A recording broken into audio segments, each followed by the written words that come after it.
আমরা অনেকেই নোনা ইলিশ বলে থাকি বা ইলিশ শুটকি বলে থাকি, যে যে নামে চিনি। আসসালামু আলাইকুম, আশা করি সবাই ভালো আছেন। আমি আলহামদুলিল্লাহ ভালো আছি। আজকে আপনাদের সাথে শেয়ার করব নোনা ইলিশ মানে ইলিশ শুটকি ভুনা। তার জন্য আমি এখানে সরিষার তেল নিয়ে নিয়েছি। তার মধ্যে পেঁয়াজ, একটু রসুন কুচি, রসুনের পেস্ট আর কয়েকটা কাঁচামরিচ আর সামান্য পরিমাণে একটু লবণ দিব। লবণটা আমি এখানে দিব না তেমন, কারণ আমি নোনা ইলিশ ভুনা করব। নোনা ইলিশে প্রচুর পরিমাণে লবণ থাকে, আমরা সবাই জানি। সেজন্য আমি নোনা ইলিশটাকে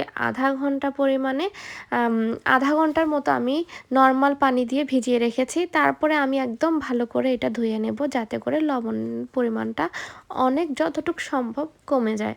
তো তার মধ্যে এখানে দেখুন আমি সামান্য পরিমাণে টমেটো দিয়েছি। টমেটো আমি বেশি দিব না, কারণ আমি নোনা ইলিশের ফ্লেভারটা বেশি চাচ্ছি সেজন্য। আর এখানে আমি মশলা দিয়ে দিব সামান্য পরিমাণে হলুদ আর মরিচ স্বাদ মতো, আর জিরার গুঁড়া সামান্য পরিমাণে, জিরার গুঁড়া বেশি দেওয়া যাবে না। আর তেলটা আপনারা যে যার মতো, যে রান্নার যে কোনো তেল দিলেই হবে। আমি আজকে সরিষার তেলটা ইউজ করেছি। তো এখানে আমি মশলাটা কষানোর জন্য সামান্য পরিমাণে পানি দিব। পানি আমি এখন যা দিব শুধু তাই, আমি এরপরে আর কোনো পানি দিব না।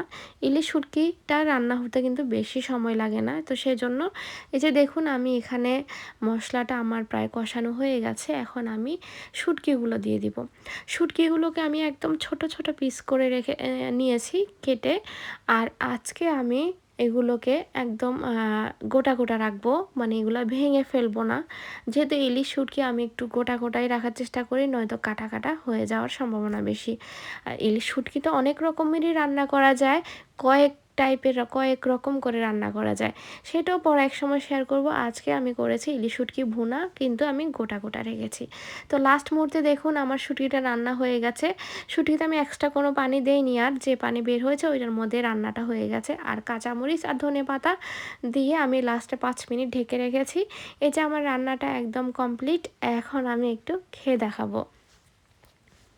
তো আপনারা দেখতে পাবেন যে আমার শুটকিগুলো কিন্তু একদম একটুও ভেঙে যায়নি। আমি যেভাবে রাখতে চেয়েছি একদম গোটা গোটা আছে, তাই আমার খাওয়ার সময়ও কাটার কোনো প্রবলেম হয়নি। তো আশা করি আমার আজকের এই রেসিপিটা আপনাদের অনেক ভালো লাগবে। আমি জানি শুটকি যাদের ফেভারিট শুটকি, তাদের অনেক পছন্দ হবে এই রেসিপিটা। আমি আগে শুটকি খেতাম না, তবে আমি এখন শুটকি অনেক পছন্দ করি। মানে কি বলবো, অনেক ভালো লাগে। যদি আপনি ওই হিসেবে রান্না করে খেতে পারেন, তবে শুটকি অনেক ভালো লাগবে আপনার।